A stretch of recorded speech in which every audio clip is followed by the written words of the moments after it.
Buenas noches, es muy grato volvernos a encontrar hoy en Charlas Maestras.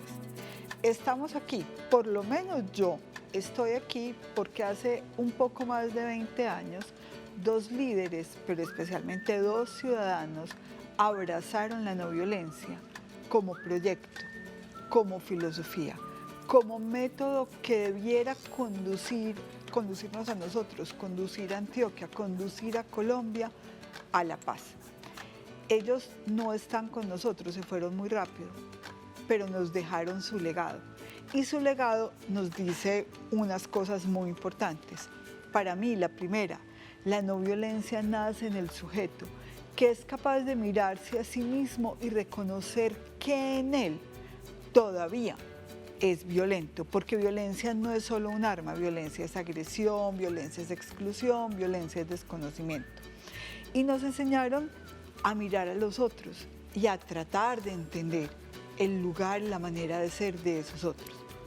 Sujetos no violentos son los que forman sociedades de no violencia, sociedades capaces de reconocer, indignarse y enfrentar su injusticia, sus agresiones, sus iniquidades, sus desigualdades. A ellos les seguimos rindiendo tributo, pero se lo rinden quienes tal vez no los conocieron ni han tomado las lecciones de la no violencia. Se lo rinden quienes hacen justicia, se lo rinden quienes luchan por la equidad, se lo rinden quienes trabajan por la inclusión, quienes se esfuerzan por servir a los otros.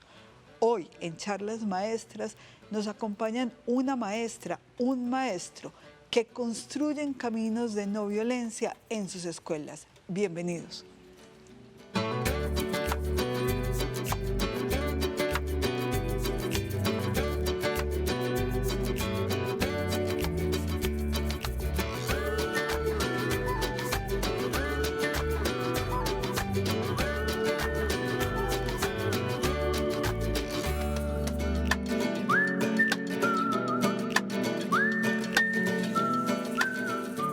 Guillermo Gaviria y Gilberto Echeverry son esos dos faros a los que hacía referencia la maestra Luzma hace un momento. Faros que le enseñaron a este país palabras tan potentes como plan congruente de paz. Fueron pioneros. La historia tiene un final triste, pero no es un sacrificio que haya sido en vano. Semillas de eso que ellos sembraron, de la cultura de la no violencia, pues florecen entre nosotros todos los días. Como bien dijo Luzma, incluso le rinden tributos quienes no los conocieron. Por eso hoy conversamos con Sandra Milena Muñoz, que viene desde Valdivia, y conversamos con William Alexander Cruz García, que viene desde Barbosa. Maestros de Antioquia, de dos esquinas, que nos enseñan que la paz, más que un adjetivo, más que una forma de calificar las cosas como pacíficas, es un verbo, se puede conjugar y lo conjugan ellos con acciones todos los días. Bienvenidos maestros a estas charlas maestras. Sandra, ¿cómo me le va? Muy bien, muchas gracias. Ya hoy yo creo que he podido evidenciar lo agradable que es estar aquí en este lugar. He tenido la oportunidad de ver los otros programas y la verdad que estar al lado de Luzma, como cariñosamente sé que la llamamos, y de usted, Juan, para mí es un honor porque estas charlas maestras nos han venido formando y nos han venido enseñando la bonita labor de ser maestro. Gracias, Sandra. Pero es que el honor es para nosotros. Con la Secretaría de Educación hemos encontrado a los grandes maestros de Antioquia, los grandes maestros que están trabajando en la escuela y por sus estudiantes, pero que al hacerlo transforman su entorno. Y William, contanos un poquito esa transformación que vos haces en Barbosa, ¿en qué consiste? Bueno, muchas gracias primeramente por la invitación, para ti Luzma, para Juan, la profe Sandra. Compartirles que vengo de una institución educativa muy querendona en el municipio de Barbosa, es de la más antigua, más de 200 años de historia.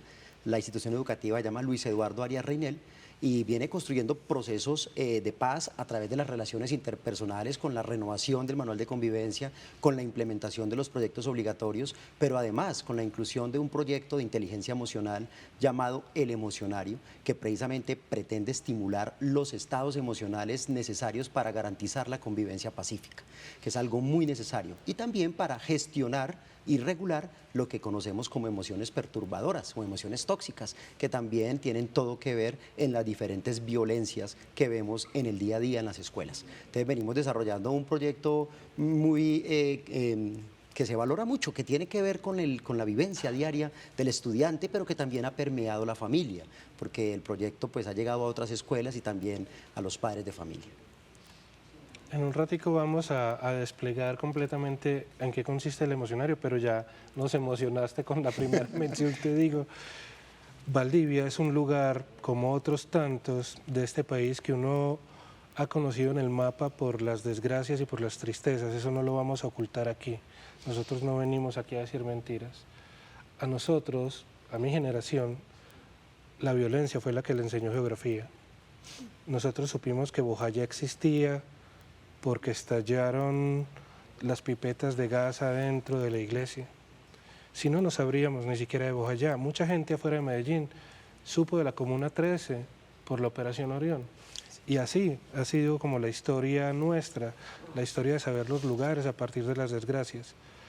Valdivia no es la excepción. Valdivia ha tenido años complejos y años más fáciles. ¿Qué tal es enseñar, hablando de paz, en una zona que también ha tenido conflictos, Sandra? Claro, justamente Juan, con respecto a lo que dices, a veces hay profes que ni llegan a la zona. Cuando le dicen, bueno, hay esta plaza y está ubicada acá en este lugar de Puerto Valdivia, dicen de una vez no, sin darse la oportunidad de ir hasta allá, conocer las comunidades, pero no justamente es por falta de vocación, por falta de amor a esta profesión que tenemos, sino justamente por este rótulo que tenemos como zona PEDET, post-conflicto, y que pues ya sabemos que el estudiante, la familia sufre estas dificultades en el contexto. Pero la verdad es que de los que nos hemos dado la oportunidad, podemos hoy decir y podemos clamar, digámoslo así, con una voz de esperanza, que en esta zona se viven experiencias maravillosas, la gente es hermosa, los niños valoran mucho el proceso educativo, y aunque dijéramos que no se pueden dar en estos términos de calidad, de cobertura, eficiencia, de la misma manera, por muchas dificultades que trae el conflicto, se dan procesos muy bonitos desde la formación del ser y de los proyectos de vida de nuestros niños.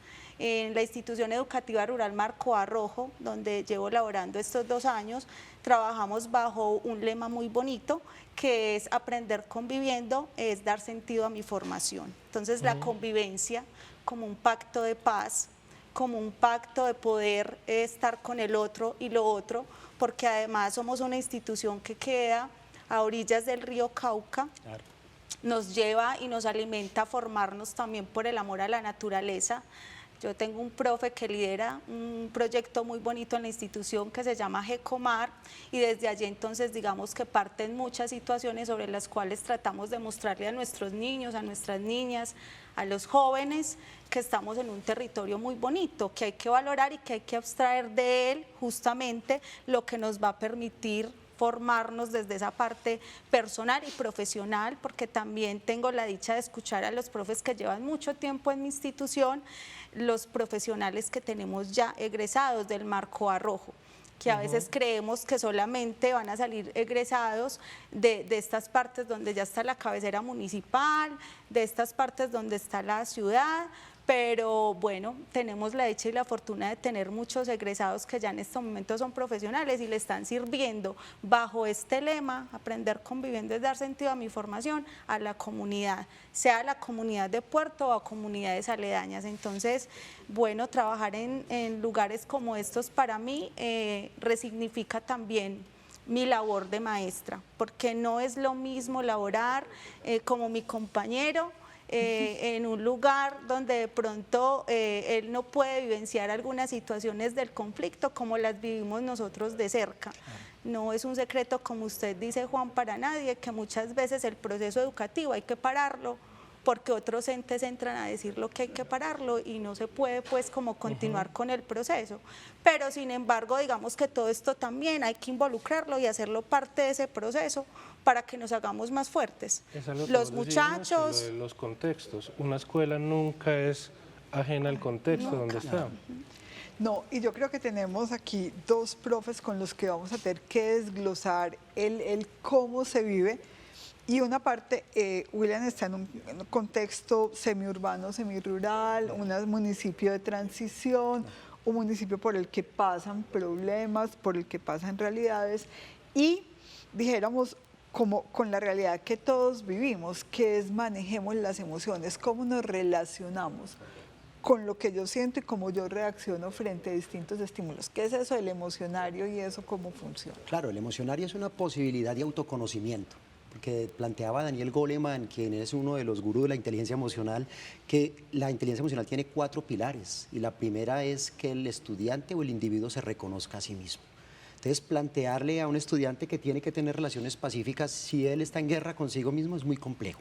Entonces, partir del ejercicio del autoconocimiento a través de posturas filosóficas, los estudiantes realizan unos tests muy sencillos, orientados por el maestro, donde a través del test de temperamentos de Hipócrates, el test de el enneagrama de la personalidad, el test de las teorías de las inteligencias múltiples del Dr. Garner, permitimos que los chicos se metan en el cuento de saber quién es a través de diferentes teorías y lo registran en una bitácora que se les entrega con el libro.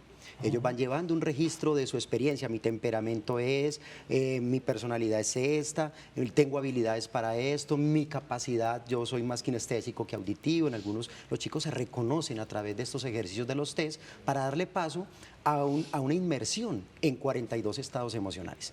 Ya llevamos a los chicos a que se reconozcan, pero desde la esfera emocional. La película Intensamente nos plantea 5 emociones, esa de Disney que nosotros la hemos visto y la reconocemos, porque plantea las 5 emociones primarias. Y los chicos las reconocen, la ira, alegría, el asco, miedo, la vergüenza. Ajá. Y de ahí podemos construir un ejercicio muy interesante, pero trabajamos 42 estados emocionales. La primer cara de sorpresa es la de los niños. 42. ¿De dónde? ¿Cuáles son las otras? ¿De dónde nos va a salir usted, estoy aquí haciendo cuentas y no he pasado. No nos va a alcanzar todo el bachillerato para estudiar, así nos hacen ese tipo. Y tenemos unas guías completamente autodidácticas. Es decir, que el estudiante mismo la puede hacer de manera autónoma, puede reflexionar sobre ella. Y voy a usar una palabra que está de moda por estos días y no por el mundial. Ellos hacen catarsis. Ellos hacen catarsis a través de este texto porque empiezan a preguntarse en cosas que nunca pensaron que un maestro les iba a preguntar en un entorno educativo, ¿no? Entonces empiezan a emerger situaciones de culpa, emerger situaciones de rencor que ellos están amasando por su historia de vida y que en un momento tienen que hacer un alto en el camino, tienen que reconocerse. He tenido historias muy bonitas que seguramente pues, podría compartirles de reencuentro. Hemos activado Código Fucsia por el tema también de presuntivo abuso sexual, que hemos notado también con el emocional. Tocar esto es tocar no al alumno, sino a la familia. Así es, y ese es precisamente uno de los objetivos, por eso decía ahorita, que no solamente queda en el aula de clase, sino que es un proyecto que permea la escuela, es transversal a la vida, porque las emociones nos vamos a tener que reconocer en algún momento que tienen todo que ver con el éxito profesional, tienen todo que ver con el éxito familiar, tienen todo que ver con el éxito financiero. Una persona que tenga habilidades diversas y no sepa gestionar sus emociones puede caer en la bancarrota, por ejemplo, porque tiene una adicción a la ludopatía y que no pudo sobreponerse a ella y efectivamente tiró toda su fortuna en un casino. ¿Por qué? Porque no tuvo la suficiente la templanza, ¿no? esa capacidad de dominarse, sino que la adicción lo dominó. Entonces, ahí vemos los fracasos. Has mencionado la palabra éxito y yo quiero que no se nos vaya a olvidar, Luzma, decir en voz alta que el ideario fue reconocido con el premio Nicanor Restrepo Santamaría, que concede ProAntioquia a las experiencias educativas más exitosas del país. Y tampoco quiero dejar de decir que hace apenas unas semanas atrás Sandra vino en representación de su comunidad educativa a recibir el premio Maestros y Maestras por la Vida, precisamente porque así como vos nos enseñás y antojas el ideario, hay un proyecto de inclusión que en estos 2 últimos años en Valdivia ha enseñado mucho, no solo a Valdivia, ya al departamento. Sí, Pues justamente la experiencia del Marco A Rojo radica en una frase que me gusta mucho de Mario Benedetti, que dice que, las cicatrices enseñan, pero las caricias también. Entonces ahí es donde nosotros decidimos enseñar con cicatrices o con caricias. Y justamente este proyecto de inclusión nos permite mirarnos frente a ese concepto de caricia, que tiene que ver también con un gesto, con una palabra, con generar una emoción de alegría, de gratitud, de respeto. Cuando vos decís inclusión, estamos hablando de quiénes, porque por ejemplo hay gente que entiende que inclusión es que haya un negrito entre los cuatro. Y esto es un lugar muy incluyente, Claro. pero pueden O que decir, somos dos o mujeres, inclusión es que hayan dos mujeres. mujeres, hay muchas ¿Alguien en silla de maneras. ruedas? Claro, inclusión es que para ustedes allí. Bueno, nosotros hemos ampliado mucho este concepto, porque no solamente estamos hablando justamente de estas poblaciones o estas identidades que hacen parte de nosotros y que las tenemos en todas las instituciones educativas, sino que estamos hablando de la diversidad en forma general, en la posibilidad de recibir a un chico, a una chica, desde sus particularidades, sean emocionales, vuelvo y repito, desde su aspecto físico, desde sus barreras para el aprendizaje, por movilidad, por discapacidad, por trastorno, pero entonces allí entran todas estas particularidades de nuestros estudiantes, incluso las que se tienen justamente por nuestros contextos, ¿cierto? Voy a hablar de una situación en particular y es, por ejemplo, que el chico de allá fácilmente puede llegar tarde a la institución, porque quien los transporta por toda la troncal, donde pueden ocurrir muchas situaciones, pues puede quedar en medio de un accidente o de un trancón. Entonces el chico llega tarde y desde esa diversidad que tenemos que mirar cómo vamos a entablar allí esa situación frente a que Entender llego eso tarde, sin que eso se ¿cierto? convierta en una culpa. Sin que yo tenga que sacar el manual de convivencia y mirar qué situación es, y tipo 1, tipo 2 o tipo 3, porque ahí no aplica y hace parte de esa diversidad que tenemos en nuestra institución educativa por el contexto como tal. Entonces, allí, en nuestra institución educativa rural, desde la inclusión, hemos construido una política muy bonita. Yo diría que se construyó entre 4 o 5 personas, pero justamente porque veníamos pensando en cómo acoger todas estas situaciones sin tener que llegar a un manual de convivencia. Y cuando socializamos la política al Consejo Directivo, la vieron muy pertinente, la aprobaron y empezamos a socializársela a los profes, y en una reunión ellos mismos dijeron: queremos un equipo de inclusión que haga visible esta política desde la primera hoja hasta la última. Entonces, bueno, ahí en esa reunión, ¿quién quiere hacer parte del equipo de inclusión? 11 maestros levantaron la mano y ahora somos 11 maestros trabajándole a esta política. Nos reunimos mensualmente y tratamos de ayudar en todas estas situaciones que se presentan en la institución, para que el maestro también tenga un apoyo, se sienta apoyado en cómo abordar diferentes situaciones. De pronto, y quizás las más complejas, son las de carácter, yo diría, médico, psicológico, psiquiátrico, incluso para nuestros chicos, y ahí es donde damos el apoyo. Ahorita vamos a ir a una experiencia exitosa tuya, que nos des uno de estos ejemplos muy hermosos, y a que vos nos contés también cómo eso es casi, para que lo comprendan otros, casi como una Secretaría de Desarrollo. Es decir, yo tengo un problema aquí, no sé cómo conseguir un médico, cómo se hace ese puente y cómo el profesor luego es mucho más valioso que el que da solo una lección. Pero una lección que queremos compartir con ustedes en este momento, en Charlas Maestras, la trae alguien que también nos ha enseñado mucho. Mario Velázquez es un profesional que ha estado siempre cerca de políticas de cultura ciudadana, de convivencia, y que hoy hace parte del gran equipo de la Secretaría de Educación. Él nos va a compartir sobre esta idea de educación y paz, escuela y paz, escuela y convivencia. No hablo yo más, que hable Mario. Sin duda alguna, Colombia es uno de los países donde más se ha hablado de paz, donde más se ha mencionado la palabra paz en los últimos 50 años. Y es que estábamos acostumbrados a entender la palabra paz como la posibilidad de hacer cese al fuego, de terminar confrontaciones hostiles entre dos bandos, uno por parte del Estado y otro por parte de grupos insurgentes o grupos paramilitares. Colombia ha tenido ya también experiencia de haber cesado esos conflictos, pero volvemos otra vez a reciclar conflictos. Y la palabra paz sigue estando en el orden del día, sigue estando en el menú del día. Sin embargo, hoy la palabra paz nosotros empezamos a entenderla desde otra óptica. Hoy la paz involucra unas categorías que antes eran desconocidas, porque hoy entendimos que la paz es posible solamente si hay reconciliación, y la paz es posible solamente si conocemos la memoria del conflicto, y la paz es posible solamente si visualizamos que entre los ciudadanos podemos perfectamente tener diferencias, pero eso no nos hace enemigos. Hablar de paz hoy en día, para que no sea un discurso manido, para que no sea simplemente el cliché de la paloma blanca, implica entonces que desde nuestro propio espacio, desde nuestro propio entorno, entendamos e interioricemos realmente la paz.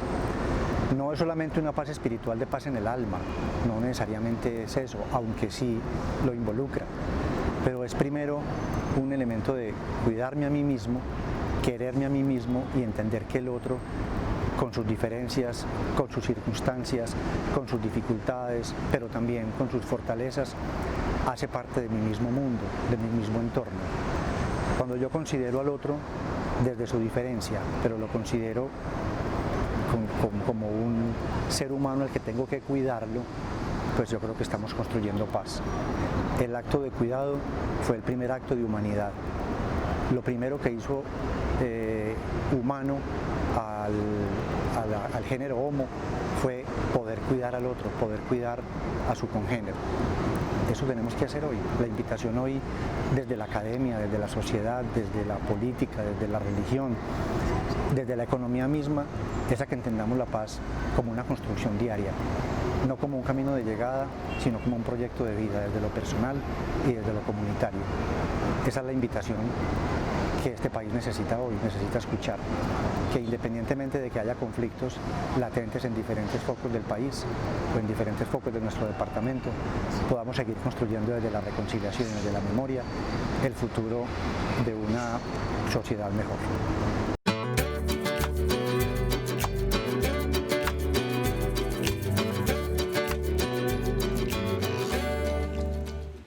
Muy bien, estamos viendo que lo de la paz y lo del no conflicto, lo de la no violencia es muy amplio y muy grande. Ustedes dos trabajan construyendo paz y trabajan desde distintos ámbitos. William, esta imagen que vamos a ver en la que estás trabajando con los estudiantes, ¿qué es? ¿Qué pasa en ese momento? Bien, bueno, esta imagen representa uno de los momentos didácticos del proyecto, uno de tantos, que realmente hemos realizado algunas prácticas pedagógicas que tengan la capacidad de motivar y de seducir al estudiante. Es atrapar al estudiante con el acto educativo y con la necesidad de que reconozca en la inteligencia emocional algo pertinente y no un relleno más. Es decir, tratamos de diversificar el aula para que el estudiante vea la pertinencia. La lavadora de emociones que están viendo en la imagen es un ejercicio en el que tomamos uno de los elementos pues, más reconocidos en una casa, en un hogar, una lavadora, donde los chicos a través de unos niveles de pensamiento van y depositan allí unas emociones tóxicas y perturbadoras de acuerdo a su realidad. Entonces, para algunos, por ejemplo, la vergüenza. Es una emoción que bloquea, es una emoción que impide florecer. Entonces el estudiante lleva la vergüenza a un nivel de pensamiento de acuerdo a su realidad. Entonces hay un ciclo corto en donde hay unas acciones de acuerdo a un ciclo de pensamiento que el estudiante debe hacer, realizar para superar la vergüenza que puede padecer por un momento, por un apodo, por una situación de acoso, por exponer frente al profesor, porque estudió para la prueba, pero en el momento de presentar la exposición se bloqueó precisamente por esta emoción perturbadora. Y trabajamos también otras emociones de ciclo largo, como lo son, por ejemplo, la soledad. Nosotros tenemos en el municipio de Barbosa es conocido como el municipio dormitorio, donde los padres madrugan a trabajar a Medellín y llegan a la casa a dormir. Entonces los niños que están por la mañana en el colegio, por la tarde están solos, por la tarde están en una academia de fútbol, en una escuela de cultura, pero muchos de ellos tienen que lidiar con la soledad. Y la soledad es una emoción que genera unas secuelas tremendas en el desarrollo de los chicos, porque realmente ahí es el caldo de cultivo precisamente para muchos riesgos psicosociales que afrontamos en el municipio. como drogas, como embarazo adolescente y otras situaciones que se nos han venido presentando en el entorno. Ahorita hablamos de Valdivia, decíamos que Valdivia es un entorno complicado y lo reconozco así, fuerte por toda su historia, pero Barbosa no es ajena a la problemática psicosocial que afronta la ciudad, por ejemplo, y que tenemos también allá en la escuela.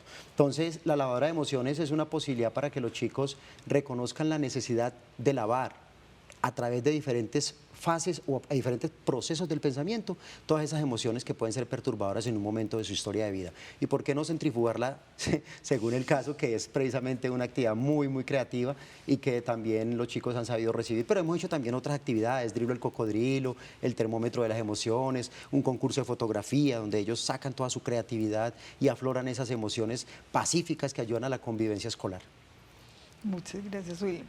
Sandra, en los cambios de gobierno también tuvimos el proceso de transformación de la Comisión de la Verdad, de un centro de estudio y de investigación para entender qué nos había pasado, a un centro que nos deja un legado. Sí. Y decidimos que era importante enseñar la verdad y conversar sobre la verdad. El Ministerio de Educación invitó a los maestros a hacerlo y algunos maestros alzaron la mano y dijeron, acepto. Y tú lo hiciste en Puerto Valdivia, uno de los lugares, un municipio PEDET, un municipio por el que han pasado todos los conflictos. ¿Nos cuentas esa foto qué es y qué pasó ahí, por favor? Listo. Bueno, sí, nos llegó al correo a todos los maestros el link de inscripción. Y la primera que lo vio fue la docente orientadora y me dijo, mira lo que llegó. Y yo, ay, qué rico, vamos a inscribirnos porque ya habíamos escuchado y estábamos deseosas de saber qué tenía el kit, ¿cierto? Para trabajarlo con los niños, con las niñas. Y ese día nos reunimos con todos los niños de la básica primaria, profes de básica primaria, la docente orientadora y yo, y lo fuimos desglosando. Lo primero que hicimos fue narrarles un cuento que hay en el kit de la escuela Abraza la Verdad. Abraza la Verdad, de unas ardillitas que tienen una pelea con un pájaro carpintero. Entonces, cuando uno lee el cuento, le echaría la culpa al pájaro carpintero, pero mentiras que a la final ya nos damos cuenta que no, ninguno de los dos tiene la culpa. Entonces, ese cuento se le narró a los niños ese día y para finalizar la actividad decidimos entregarles a ellos una hojita para que ellos, con base en ese cuento que les narramos y que de pronto después del cuento les hicimos algunas preguntas que también quedamos muy sorprendidas con las respuestas porque cuando uno escucha qué problemas, ¿cierto?, hay, qué dificultades encontramos en la casa, en el colegio, uno alcanza a imaginarse pues que son problemas que en realidad a veces nosotros como docentes podemos abordar y tratar de solucionar, pero mentiras que a veces estos problemas que narraban los niños son cosas muy complejas que decíamos. Compartirnos alguno para tener como una idea. Por ejemplo, que me decía, profe, es que cuando yo iba pasando por mi casa había un problema entre los vecinos y entonces tuvimos que salir con mi mamá porque ese problema estaba muy grave. Entonces cuando ellos dicen ese tipo de situaciones, un niño de preescolar, de básica primaria. Hablando de desplazamiento forzado. Cierto, y hablando entonces también de que el ejemplo era un pájaro carpintero que le hacía el huequito a su palo, a su árbol, y enseguida se cayeron las nueces que eran la comida de las ardillas, ¿cierto? Pero que mira que él no tenía culpa, él también estaba en su trabajo. Entendió la metáfora en lo que quería hablarle a él. Sí, entonces nosotros decir, mira la dificultad que le estamos presentando al niño y mira la dificultad que él nos está poniendo sobre la mesa frente a sus compañeros, ¿cierto? Entonces, comprender desde este capítulo de la Escuela Abraza la Verdad, con actividades como estas, nos permiten darle también a los niños una mirada diferente frente a la resolución de conflictos, que para nosotros es muy importante. Y también que ellos comprendan que frente a la resolución de esos conflictos no están solos y por ello entra ahí un equipo interdisciplinario, como es este equipo, como es la docente orientadora, para poder tratar de gestionar esas emociones. Porque obviamente cuando ellos socializan estas situaciones, en el niño se nota inmediatamente la emoción, ¿cierto? Profe, pido la palabra. Claro. Dijiste emociones. ¿Vos qué pregunta le quisieras hacer a William y William qué pregunta le quisiera hacer a Sandra? Bueno, yo Cuando él hablaba pues, de su proyecto de emociones, de esta lavadora tan espectacular, que es una de las tantas actividades que hacen, se me venía como a la mente en un rango, digamos, pues, que él pudiera responderme si su proyecto, por ejemplo, en esa gestión de las emociones me serviría a mí, para las emociones que tienen mis niños. Ya me imaginaba decirle, bueno, vamos a hacer la lavadora de nuestras emociones en el marco rojo. ¿Usted creería, profe, que este proyecto en mi contexto tendría un gran impacto frente a las emociones que viven mis niños, mis papás? Porque también estábamos hablando de la familia. Claro, profe Sandra. Decía Vizquerra que la inteligencia emocional es de 0 a 100. De 0 a siempre. O sea, no hay un límite de edad para reflexionarnos en torno a nuestro crecimiento personal. Nosotros hablamos de los niños porque pues, es nuestro círculo más inmediato con el que trabajamos y pues, a ellos les entregamos todo en nuestra jornada laboral, y los padres de familia porque somos corresponsables con ellos de formar a los chicos, pero tiene todo que ver con el profesorado. Tiene todo que ver también con la sociedad en general. El hecho de que nos detengamos por un momento de nuestra dinámica acelerada de vida y pensemos por qué somos como somos, por qué reaccionamos como reaccionamos. ¿Qué podría hacer yo para reaccionar de manera más asertiva frente a un estímulo del entorno que me saca la piedra? Y que yo quisiera responder con 2 piedras en la mano, porque ahorita decías, Juan, y ponías el dedo en la llaga, de que nosotros hemos construido la historia y nuestro patrimonio casi siempre está asociado a la guerra y a la sangre. Nuestra memoria histórica, perdón, está asociado a las diversas violencias. Y yo me acuerdo, yo soy tolimense, y los indios pijados, me acuerdo que mi abuelo, cualquier conflicto en el barrio era, páseme el machete. Era la primera expresión que se le venía al abuelo, yo lo recuerdo, siendo un niño, porque quien tenía el arma o quien tenía la opción de defenderse, pues iba a tener más éxito en el conflicto. Entonces no vamos a solucionar dialogando, sino yo le muestro que tengo un machete más largo que usted. O hemos visto los casos de intolerancia en la autopista, donde alguien se bajó y con palo, con un machete o con un arma, increpó a otro porque hizo un movimiento que no debía haber hecho en la vía, y eso me la sacó.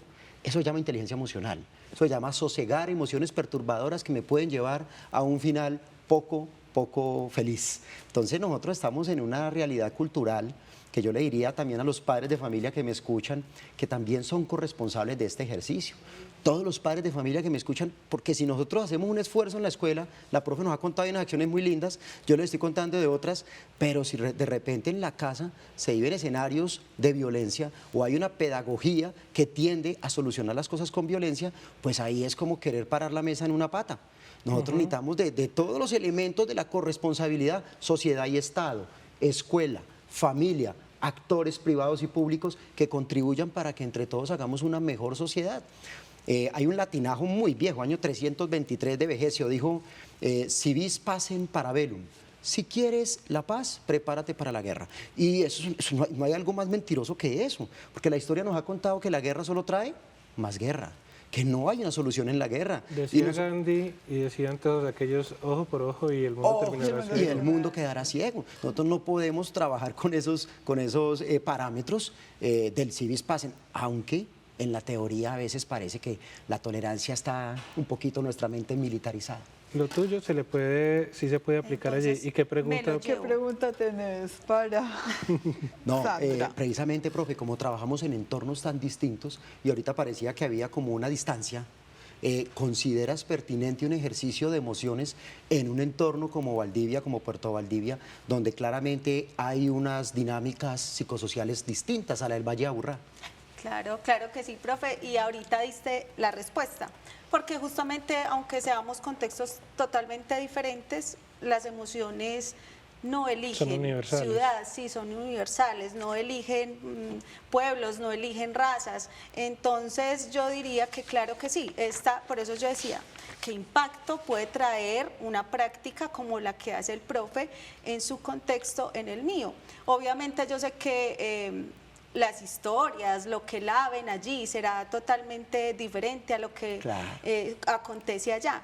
pero sumamente importante que estas actividades permeen también un contexto como el mío, entonces yo sé que daría muy buenos resultados. Espero que podamos compartir estas experiencias. Nosotros vamos a compartir el teléfono de ustedes para que se sigan llamando, se hagan más amigos, para que le vayan contando.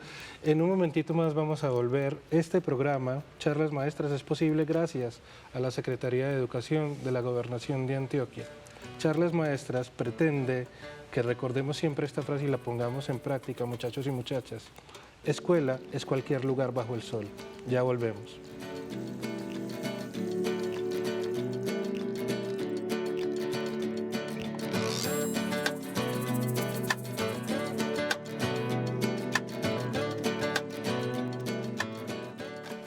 Nosotros hoy trajimos el tema Charlas Maestras, pero en Colombia hay una convicción de que la escuela debe enseñar paz. Y hay una norma y hay una reglamentación a esa norma para hacer posible esa convicción de los políticos de que en la escuela se enseña paz. ¿Cómo se enseña paz en tu escuela, William? Claro, por ejemplo, en la institución educativa donde vengo, desde la ley 1732 del año 2014, el contexto fue los diálogos de paz, el presidente Juan Manuel Santos en su momento, legislaron que todas las escuelas deberían de enseñar cátedra de la paz. El decreto lo sabe la profe Sandra, decreto 1038 del 2015 es el que regula la ley y allí en ese decreto dicen qué enseñar y cómo enseñarlo. Entonces hablan de 3 pilares, se habla de pedagogía para la paz, se habla de cultura de paz y se habla de desarrollo sostenible, si mal no estoy, y dicen de qué manera podemos enseñarlo, a través de derechos humanos, a través del debate. Es correcto, de qué manera podemos. En la escuela tenemos una asignatura llamada Cátedra de la Paz, que los estudiantes piensan, repiensan la memoria histórica del país, reflexionan en torno a situaciones que han acontecido y que ayudan a fortalecer las competencias ciudadanas necesarias para vivir pacíficamente. Pero como yo decía ahorita, es un ejercicio que no solamente se le puede endosar a la escuela.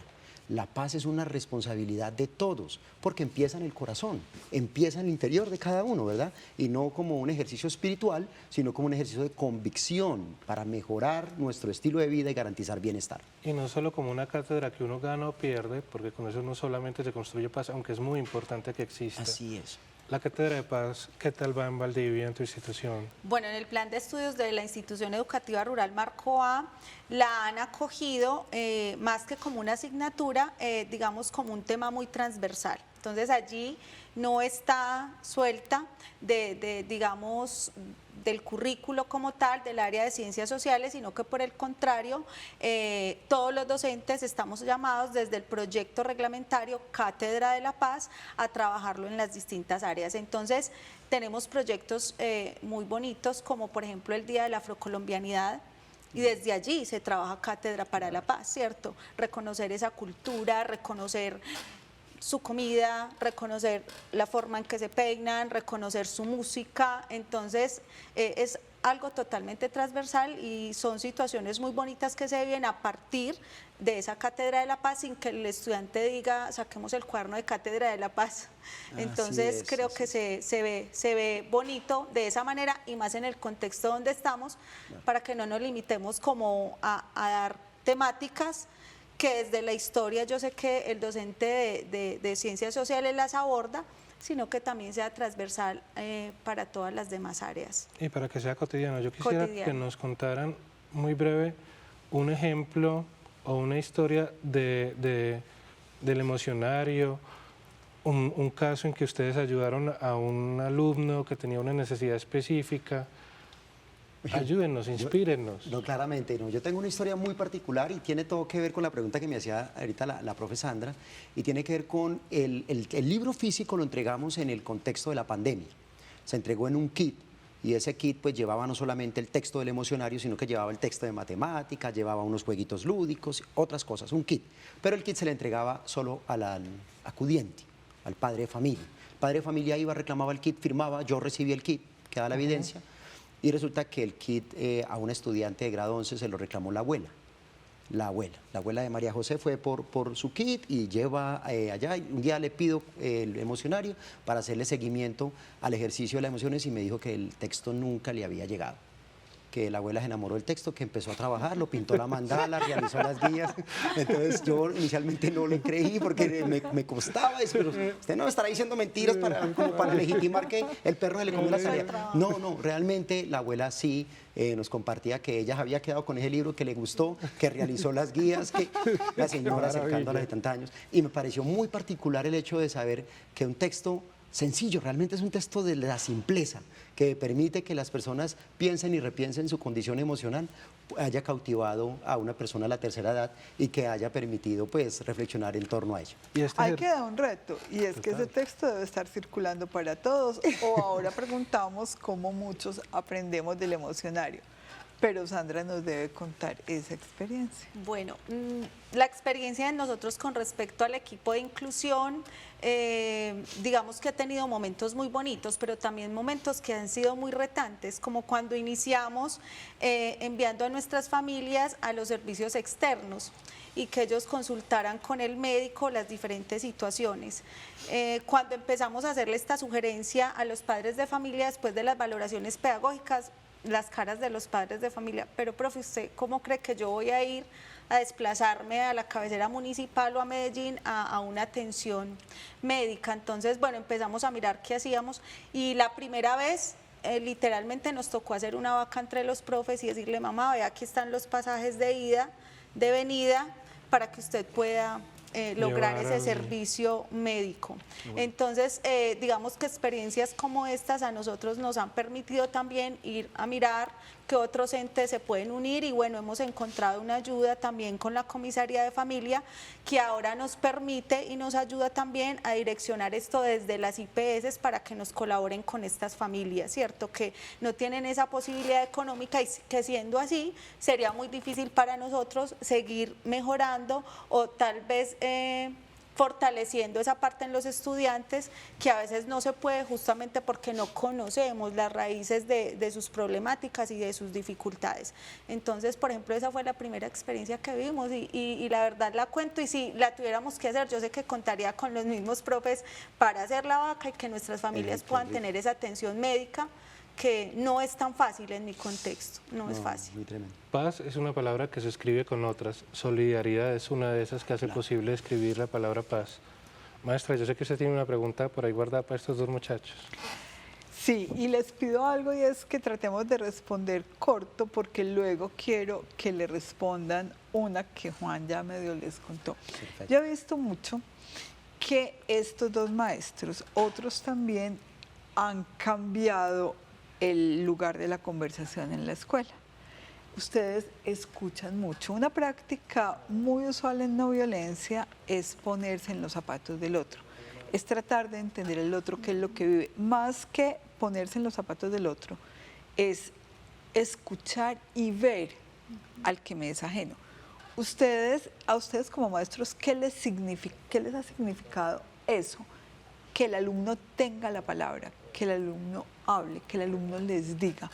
Entonces, bueno, siempre partimos del hecho de entender que el alumno pues no es una tabula rasa que yo tengo que venir a llenar y que pues yo soy el portador del conocimiento. Creo que ya trascendimos esa idea de la escuela tradicional y somos nosotros inspiradores, casi como unos coaches en el proceso educativo, del cual nosotros también aprendemos, ¿cierto? De los estudiantes, de sus potencialidades, de sus habilidades. Entonces, ¿qué nos inspira? El hecho de saber que construimos relaciones empáticas pensando en el ser humano, ¿verdad? Cuando el estudiante habla, eso que hablabas ahorita de ponernos en los zapatos del otro, eso es lo que conoce como empatía, pero esa palabra también ha sufrido una transformación semánticamente, ya se habla de simpatía, que la empatía es tratar de sentir cómo tú te sientes en determinada circunstancia, pero el proceso simpático me invita a hacer algo para que tú tengas bienestar. Entonces ya hablamos de otros conceptos como la compasión, la piedad, la misericordia, conceptos que casi son tomados de la teología, y no lo digo porque yo sea teólogo, sino porque realmente cuando uno mira las relaciones interpersonales, sabemos que la piedad y la simpatía pueden ser incluso más importantes que yo tratar de sentir lo que tú sientes. Entonces, ahí me parece que es muy importante esa reflexión en la escuela, el pensar que el otro es valioso desde su posición, desde su conocimiento, desde su realidad. Es valioso y por eso nosotros hacemos parte de un sistema educativo. Nosotros no somos pues los gurús en la escuela, sino que nosotros también somos actores, ¿cierto? Que enseñamos, que orientamos, pero que también aprendemos y estamos abiertos a continuar haciéndolo.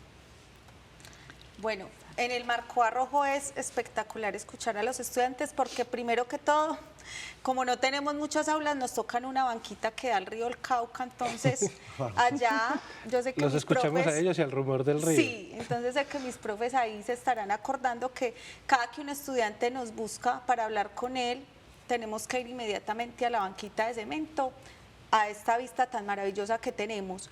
Pero hablando justamente de la comunicación y de lo que dialogamos con el estudiante cuando nos encontramos con él, nos hemos dado cuenta en mi institución educativa que casi siempre cuando el estudiante viene a buscarnos y a contarnos sus situaciones, con él mismo o él mismo encuentra la solución. Y esto también nos lo ha permitido, digamos, conocer o nosotros mismos fortalecer esa competencia, la docente orientadora, desde las charlas también y las capacitaciones que nos dan los docentes para el manejo de emociones de los estudiantes, porque yo sé que nos ha pasado y nos va a seguir pasando que muchas veces nos sentamos con nuestros estudiantes y nos tenemos que parar un momentico para no llorar con él por las situaciones que él nos cuenta, pero también nosotros tenemos que tratar de ser fuertes en ese sentido y más bien generar en él esa tranquilidad y esa confianza de que en nosotros va a encontrar de pronto alguna respuesta que a él le dé un poco también de tranquilidad. Entonces para nosotros se convierte también en la posibilidad de conocer al estudiante y que entre los dos se llegue a una solución viable para él en donde está. Viajaste 5 horas, casi 6, desde Valdivia hasta Medellín. No te puedo decir, después de esta hora de conversar, sin decir qué es Sandra. ¿Qué es Sandra? Bueno, yo primero que todo soy una apasionada por mi familia, por vivir, digamos, de una manera en que de alguna manera pueda servir. Yo siempre que contesto el teléfono, siempre contesto en qué te puedo servir, o a un padre de familia cuando llegan, ¿qué te puedo servir? No concibo la educación sin ese proceso donde el otro sienta que cuando se acercó a mí, algo encontró, que ojalá ese algo no sean cicatrices, como lo dije ahorita, sino caricias. Entonces, en ese sentido, yo me definiría como una persona de servicio, no solamente para los que me rodean muy cercanos, sino para mi comunidad educativa. Y es lo que he encontrado allí también. La educación como un acto de servicio. Y en 22 segundos, ¿qué no puedes dejar de decir vos antes de que acabe el programa? Bueno, recordar que la paz, como todo, es una necesidad social y que, como decía ahorita, tenemos la corresponsabilidad de estimular desde la escuela, desde la familia y desde la sociedad. Apostarle a procesos pacíficos siempre traerá muchas oportunidades de vida y de bienestar para nuestra comunidad. Maestra. Si yo quiero aprender del emocionario, ¿dónde? Bueno, claramente nosotros en estos momentos en el municipio de Barbosa tenemos 4.000 textos a la orden, te traeré uno, Luzma, pero también en un blog emocionario de william.wordpress.com, allí pueden descargar todas las guías, todo el libro en PDF, pueden tener los videos, las evidencias y todo el trabajo que hemos venido desarrollando por más de 4 años. Paz no es algo que se firma en un papel sobre una mesa.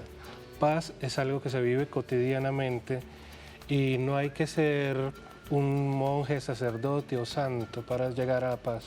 Estos dos maestros nos acaban de dar una lección de paz a Luzma y a mí y a toda Antioquia. Nos encontramos en 8 días más, en una más de nuestras charlas maestras. Buenas noches.